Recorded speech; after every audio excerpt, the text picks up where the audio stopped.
네, 안녕하세요. 저는 오늘 신종 금융 서비스와 투자자 보호를 위한 선제적 대응이라는 주제로 발표를 맡은 크로스체크 CCO 직무대행 김혜람입니다.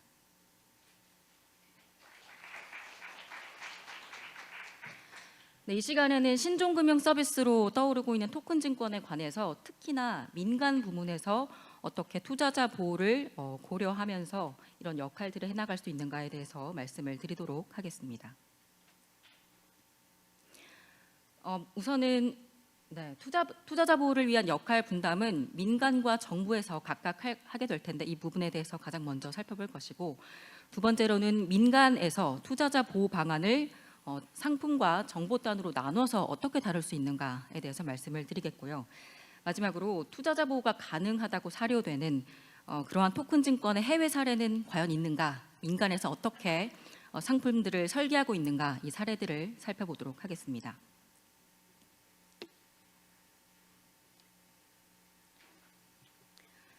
네, 가장 먼저 투자자 보호를 위한 민간 기업과 또 정부 기관 간의 역할을 두 가지로 나눠서 볼 텐데요. 먼저 정부 당국은 정보를 전달하는 측면에서 정부 기관들에도 다양한 전문 채널들이 있죠. 이곳에서는 자본시장법과 시행령, 그리고 사고처리 매뉴얼 등의 다양한 자료를 지속적으로 제공을 하고 있습니다.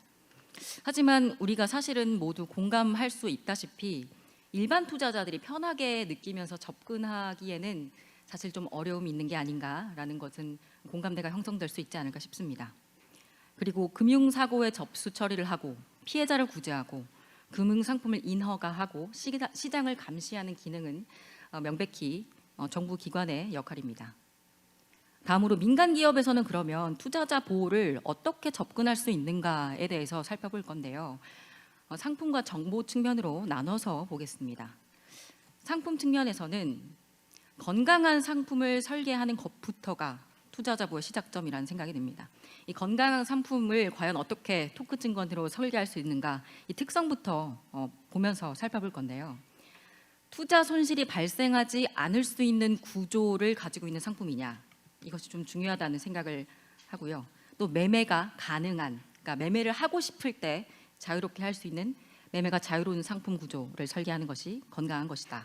두 번째 특성이고, 세 번째 특성은 시세 차익이 발생 가능한 상품을 구조화하느냐라는 것이라고 생각을 합니다. 이 세 가지가 각각 어떤 것을 뜻하는지는 향후에 말씀을 자세히 드리도록 하겠습니다. 그리고 정보 전달 캠페인을 통해서 민간에서도 역할이 있다는 생각을 합니다. 투자자들의 금융 지식 수준을 끌어올려 주는 것은 민간의 역할이 아닌가 싶은데요. 투자자들이 스스로 금융 지식의 수준이 올라와야 스스로를 보호할 수 있겠죠.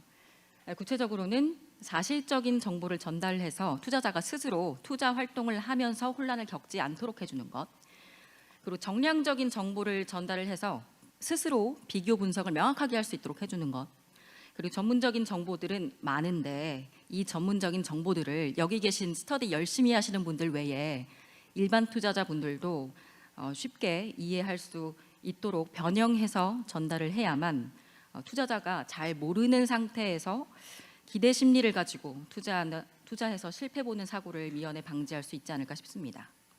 오늘 발표는 민간 기업에서 이행할 수 있는 투자자 보호 활동에 대해서 짚어보겠습니다.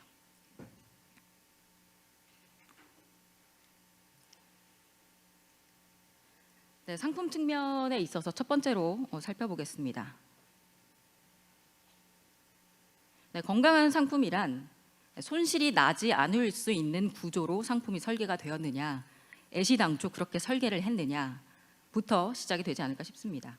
이 크라우드 펀딩이나 가상자산, 그리고 금융으로 규정되진 않았지만 다양하게 투자와 거래가 이루어지고 있는 투자 플랫폼에서의 투자금융 상품들을 살펴보면 사실 손실이 좀 날 수밖에 없는 구조를 가지고 있지 않나 생각합니다. 우선 손실이 발생할 수밖에 없는 구조라는 것에, 그 상품에 흔히들 우리가 매매하는 그 매매 행태를 함께 떠올려 보도록 하겠습니다. 투자를 하려는데 뭘 분석하고 투자를 해야 하는지 그 투자 요인 자체가 모호합니다. 그리고 기존 거래 사례와 관련된 과거 정보가 없기 때문에 스스로 비교하기가 어렵습니다. 투자를 하고 있는 그 투자 기간 동안 배당의 수익이 존재하지 않습니다. 이렇게 되다 보니까 미래에 오를 거지 않을까라고 하는 거시경제를 스스로 분석하면서 단순한 기대 심리를 가지고 있게 하면서 매매를 하다 보니 손실을 할 수 있는 그런 구조가 아닌가라는 생각을 해봤습니다. 그럼 이것과 비교해서 손실을 방지할 수 있는 상품도 설계가 가능한 것이냐라고 따져봤을 때 손실을 방지할 수 있다라고 우리가 이야기할 수 있는 상품의 특징은 투자자가 손실을 볼 상황을 스스로 분석하고 피할 근거가 있는 상품이 아닌가 생각해 봅니다. 일단은 어떤 요인으로 스스로 매매를 해야 하는가에 대한 분석 데이터가 있고 그 데이터를 제공하는 채널이 있어야 됩니다. 또 매매를 하지 않고 보유를 하고 있더라도 원금에 도달을 할 수 있는 원금 회수를 할 수 있는 방식으로 배당금이 존재를 해야 된다는 생각을 하고요. 또 상품의 성장률을 스스로 분석할 수 있고 그래서 매도 차익이 있겠구나라는 것을 예측 가능해야 한다라고 생각을 합니다. 이번에는 건강한 상품의 두 번째 특징인 매매가 자유롭다. 이 매매가 자유로운 상품은 어떤 것인가에 대해서 함께 생각을 해볼 건데요. 이 상품의 매매가 자유롭다는 것은 일반적으로 생각했을 때 거래할 수 있는 시장이 여러 가지가 존재한다라는 것을 의미하기도 하지만 또 다른 의미에서는 이렇게 또 좀 생각해 봤습니다. 거래를 위한 매매 요인이 항상 여러 개, 복수의 것으로 존재해서 매매하고 싶은 요인이 있다는 겁니다. 그 매매 요인을 여러 사람이 가지고 있어야 호가가 발생할 수 있기 때문에 매매가 자유롭게 이루어질 수 있다는 뜻입니다. 이 매매 요인은 배당금이 늘어나고 있는 게 보이니까 이거를 사야겠다라고 마음먹는 잠정 투자자의 매수세가 강해지는 경우가 있을 수 있겠고요. 또 시세가 떨어지고 있어서 가격이 떨어지고 있지만 내가 투자자 스스로 사실적이고 정량적인 정보를 분석해서 보다 보니까 앞으로의 실적이 기대가 된다라는 생각을 했을 때 저가 매수세가 들어올 수 있습니다.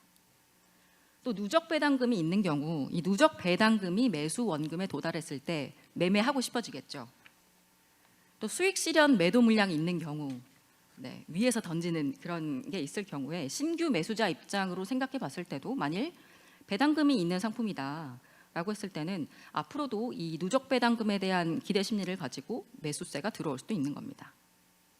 방금 말씀드렸던 이런 특징들을 가지고 있는 투자 상품은 투자 시장에서 생명력이 있다라고 생각을 합니다. 이 생명력이 바로 매매가 자유로운 상품이고 매매가 자유롭다는 얘기는 여러 가지 매매 요인이 매번 항상 존재하고 그중에 가장 중요한 매매 요인은 수익 배당금 그리고 스스로 분석할 수 있는 데이터가 있는가라고 말씀드릴 수 있겠습니다.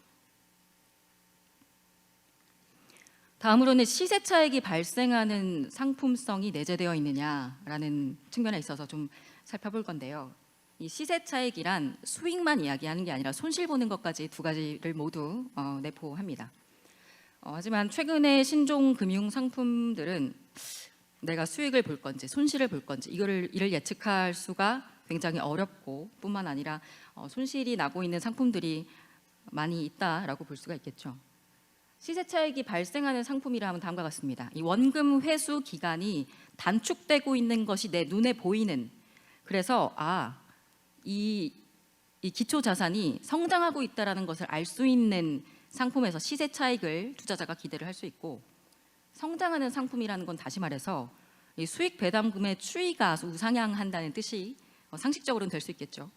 이런 상품에서는 투자자는 시세 차익을 기대할 수가 있습니다. 그러니까 투자 기간 동안 원금을 회수하기 위한 내가 스스로 배당금을 분석할 수 있고 성장률을 분석할 수 있고 매도 차익 예측을 위한 데이터들이 누적되어 있는 상품이냐 이런 상품들에서 우리는 시세 차익을 기대할 수 있습니다. 다음으로는 정보 차원에서 민간이 어떻게 신종금융 서비스에 대한 투자자 보호의 역할을 할 수 있느냐를 보겠습니다. 최근에는 다양한 신규 금융 서비스들이 출시가 되고 있는데요. 이 서비스들과 관련된 법이나 시행령 규제들 말 그대로 앞서서 있었던 세션에서 정말 다양한 법과 시행령 규제 그리고 방향성에 대해서 이야기가 나왔는데 투자자들도 이런 스터디를 하러 못 오시는 분들도 이것들에 대해서 사전적으로 숙지를 한 후에 투자 행위를 하는 것이 가장 바람직하고 올바른 행태일 겁니다. 그러나 현실은 최근에 신규 금융투자 플랫폼들을 살펴보면 어쩔 수 없죠. 상품 홍보가 최우선이고 투자하기 전에 숙지를 꼭 해야 할 정보들이 제공되지 않는 경우가 많이 있고 또 최소한의 사후 처리와 관련된 정보만 제공되는 경우들을 왕왕 볼 수 있습니다. 금융당국이나 금융기관에서 제공하고 있는 정보 포털 사이트들을 보면 일반 투자자가 보기에는 사실 정보의 양이 많고 원하는 정보를 찾기가 좀 어렵습니다. 그리고 정말 많은 훌륭한 정보 인프라들을 만들어 놨지만 이 서비스별로 어떤 목적을 가지고 만들어져 있는지 일반 투자자분들이 알고 있을까요? 그거를 파악하시는 분들은 많지 않을 거라고 봅니다. 그리고 용어도 너무 어렵고 정보의 구조도 복잡해서 이 일반 투자자들은 이 플랫폼들에 친숙하게 다가가서 정보를 취득하기가 굉장히 어렵습니다. 그렇다면 일반 투자자가 쉽게 접근할 수 있는 투자자 정보 중심의 금융 플랫폼이라는 건 어떤 걸까요? 상품 정보와 투자자 정보가 동시에 같이 노출이 되는 구조여야 한다고 생각을 합니다. 신종 금융 서비스와 관련된 법과 시행령 제도의 변화에 관한 접근이 우선 시화되고 투자자 보호 정보를 위한 기능들도 상향 평준화 더 높아져야 한다고 생각합니다. 또 전문적인 정보는 정말 많은데 이 전문 정보들을 투자자분들이 잘 이해하기 위해서는 전달력을 높이기 위해서는 자주 보이고 노출 빈도를 높이고 정보를 나열하는 것이 아니라 콘텐츠로 제작이 되어서 전달이 돼야 되고 노출의 방식도 다양하게 만들고 텍스트와 수치 외에 그래픽을 활용해서 가독성을 높이고 직관적으로 보여줘야 된다고 생각을 합니다. 이런 투자자 보호를 위한 투자자 스스로 금융지식 수준을 높이는 것이 정말 우선시돼야 한다고 생각을 합니다.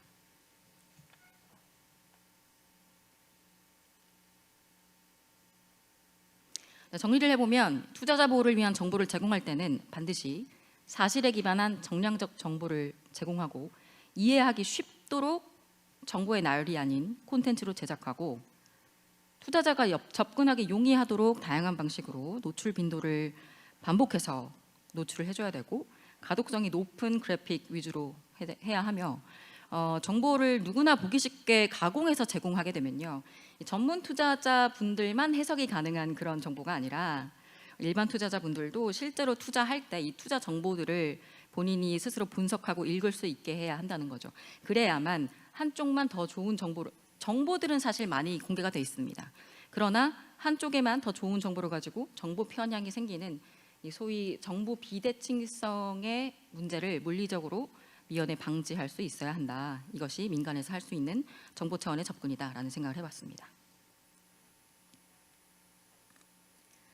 네, 앞서서 말씀드린 이 그렇다면 이렇게 건강한 투자를 할 수 있게 한 설계된 상품들의 선례가 있느냐 이에 대해서 해외 사례를 좀 살펴보고 여기에 특성을 저희는 좀 이렇게 꼽아봤습니다. 금융 선진국이라고 불리는 미국과 일본, 싱가포르들의 사례를 보겠습니다. 사실 지금 우리나라에서 많이 알려져 있는 것들과는 좀 다른 양상을 보이는데요. 이 나라들에서 토큰 증권화된 상품들의 특성을 보겠습니다. 좌측에서 보시는 바와 같이 이 배당금, 수익 권리, 현금 흐름, 이 배당률을 기반으로 하는 상품들이 많습니다. 즉 전통 금융 시장에서의 주식이나 채권과 같은 구조, 유사한 구조의 상품 구조를 띠고 있고 사실 이거는 발행자들에게도 좋습니다. 왜냐하면 IT 기업이나 또는 스타트업 기업들의 자금을 유입할 수 있는 구조를 보이고 있기 때문입니다.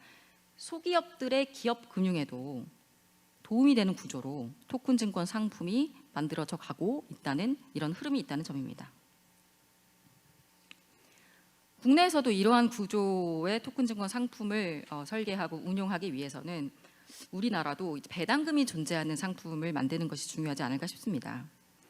배당금이 발생하려면 지금처럼 기초 자산을 매각해서 시세 차익을 발생하는 구조만 있는 것이 아니라 프로젝트나 이 기초 자산에서 계속 매출이 발생하고 성장하고 현금 흐름이 있는 것들도 추가되어야 한다라는 생각을 해봅니다. 예를 들면 버스나 택시에서 운임 승차료가 계속 나오고 있다든지, 아니면 플랫폼에서 수수료가 계속해서 발생하고 있다든지, 온라인 배너의 광고 과금처럼 광고료가 지속적으로 발생하고 있다든지, 이런 것들을 기초로 상품을 만들고 이런 상품에 투자한 투자자들에게 배당금도 발생하고 여러 가지 매매 요인이 있을 수 있다는 겁니다. 또한 투자금이 이 특정인을 위한 구조가 아닌, 토큰증권을 운용하는 플랫폼 회사를 위한 구조가 아닌 산업과 기업의 자금 융통, 그들의 숨을 틔워주는, 그렇게 자금이 조달되는 구조를 위해서 혁신적인 구조화와 혁신적인 서비스가 필요하다라고 저희는 생각을 하고 있습니다. 네, 이런 문제들을 해결하기 위해서 지금부터는 크로스체크의 서비스들을 좀 말씀을 좀 드려보자 하는데요. ST 이니셔티브라고 하는 채널에서 토큰증권 콘텐츠들이 제공이 되고 있습니다. 자본시장법과 시행령, 또 제도의 변화, 이런 것들을 간단하게 요약해서 매주 업로드가 되고 있고요. 또 토큰증권 관련 기업들의 행보나 투자 유치 금액, 조각 투자 공모금액, 또 거래량 등의 여러 가지 시황 분석 정보를 정량적으로 제공하고 있는 ASMR이라는 코너도 있습니다. 이 서비스들은 사실 좀 현장에서 토큰증권 관련 기업에서 일하시는 분들이 자주 이용하고 있다는 것을 좀 목소리를 들을 수 있었고요. 또 곧 일반 투자자 분들의 접근성도 낮추기 위해서 모 증권사에서 현재 논의 중에 있습니다.